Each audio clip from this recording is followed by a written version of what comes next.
پورے ملک میں نماز کے نظام کا قیام عمل میں لایا جائے۔ جو غیر مسلم ہیں ہم ان کی بات نہیں کر رہے، ان کو تو مذہبی آزادی حاصل ہے وطن کے اندر، وہ اپنے عبادت گاہ کے اندر اپنے مذہب کے مطابق عبادت کریں، ہم انہیں نہیں روک سکتے۔ ہاں وہ کوئی مذہب کے نام پر آوارگی نہ کرے، جو ملک کو آئین اور پاکستان اسلام کے خلاف ہو، ساری مذہبی آزادی کو خود کریں، لیکن جو مسلمان ہیں اس ملک کے، سب سے پہلا فریضہ کہ وہ نماز کا نظام ملک میں نافذ کرے۔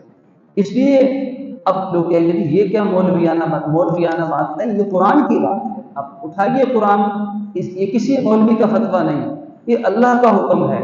اِن مکناہم فی الارض اقاموا الصلاۃ، وہ گویا کہ زمین پر وہ خطہ ملتے ہی پہلا کام نماز قائم کریں گے۔ حضور کی زندگی میں ایسا ہوا، اسلامی ریاست مدینہ بنی تو مسجد قباء حضور نے پہلی اینٹ خود لا کے رکھی۔ صحابہ کرام کہتے ہیں کہ حضور جب اسلامی ریاست قائم ہوئی مدینہ طیبہ تو پہلا کام حضور نے نماز کا نظام نافذ کیا۔ اور وہ نماز کب قائم ہوگی؟ جب مسجد قائم ہوگی۔ اگر مسجد کا قیام وجود میں نہیں آئے گا تو نماز کیسے قائم ہوگی؟ ایک سوال۔ اب یہ دیکھیے، مسجد پاکستان کا قیام اور مسجد کا وجود لازم ملزوم ہے۔ اس لیے ہمارے بزرگ فرمایا کرتے تھے کہ یہ پاکستان ہمارے لیے مسجد کی طرح مقدس ہے۔ جیسے مسجد کو آباد کرنا ہر مسلمان کی ذمہ داری ہے، صرف امام کی نہیں ہے، صرف انتظامیہ کی نہیں ہے، صرف صدر کی نہیں ہے، پوری کمیونٹی کی ذمہ داری ہے کہ مسجد کو آباد کرے۔ تو جیسے ہر مسلمان کی ذمہ داری مسجد کو آباد کرنا، ایسے ہر مسلمان کی ذمہ داری اپنے وطن کو آباد کرنا۔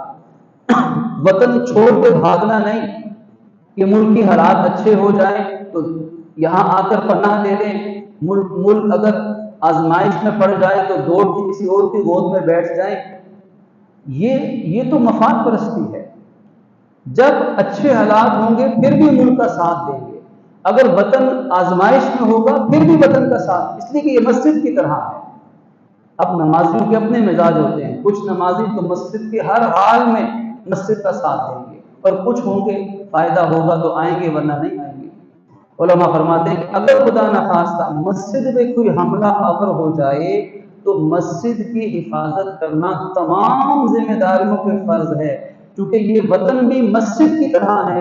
اس لیے اگر ملک پہ کوئی حملہ ہو تو اس ملک کی ہر طرح سے حفاظت کرنا یہ اس ملک میں رہنے والے تمام مسلمانوں کی ذمہ داری ہے۔ اب یہ پیغام کون دے گا؟ یہ پیغام جب تک مسجد سے آواز نہیں اٹھے گی، جب تک قرآن اور حدیث اور نبی کی زندگی کے واقعات سے ملا کر یہ پیغام قوم کو نہیں ملے گا تو قوم کو جتنے مرضی آپ ملی نغمے سنا دیں، قوم کبھی بھی وطن کی وفادار نہیں بن سکتی ہے۔ اس لیے کہ جذبہ پیدا ہوگا دینی جذبے کی بنیاد پر۔ تو دیکھیں نماز کا قیام یہ پہلا شکر ہے۔ حضور نے مسجد قباء قائم کی ہے، اپنے بدن کو خاک آلود گرد آلود، صحابہ کہتے ہیں حضور پتھر اٹھا کر لاتے، یوں حضور نے پتھر اپنے اٹھایا ہوتا اپنے بدن اور اپنے سینے کے ساتھ، حضور پتھر جوڑ کر لا کے رکھتے۔ پہلی اینٹ قباء کی حضور نے رکھی، دوسرا پتھر صدیق نے رکھا، تیسرا پتھر فاروق نے رکھا۔ پھر فرمایا کہ جس میں جو صلاحیت ہے وہ آئے اور مسجد قائم کرے۔ تو کوئی لکڑیاں کاٹ کے لا رہا ہے، کوئی گارا بنا رہا ہے، کوئی پتھر اٹھا رہا ہے، کوئی کھجور کے تنے لا کے کھڑے کر رہا ہے، اور کوئی چھت بنا رہا ہے۔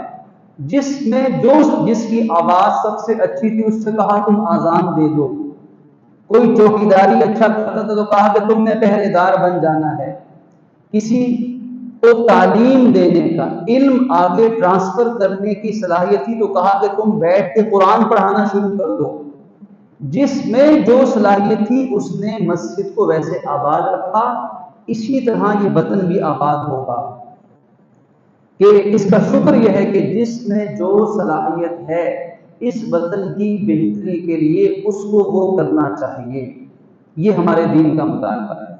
تو پہلی چیز نظام صلاح، تو بہت جامع اصطلاح، صرف 5 وقت کی نماز پڑھنا نظام صلاح نہیں ہے، اس کے ساتھ پورا معاشرہ جڑا ہے۔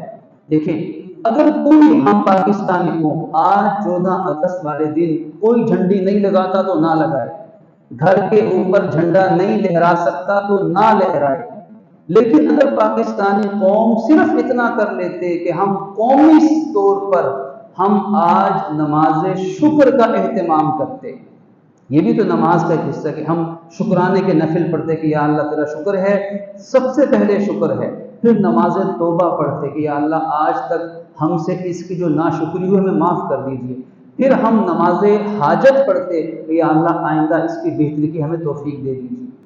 کم از کم یہ بھی کر لیتے تو اس سے بڑا طریقہ 14 اگست منانے کا نہیں ہو سکتا تھا، اس لیے کہ ہم وطن ملنے کے بعد پہلا کام تھا نماز کا قیام۔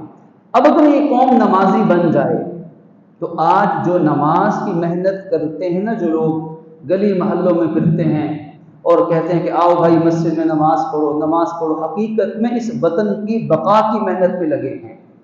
اس لیے کہ اگر صحیح نمازی بنیں گے تو پھر کیا ہوگا؟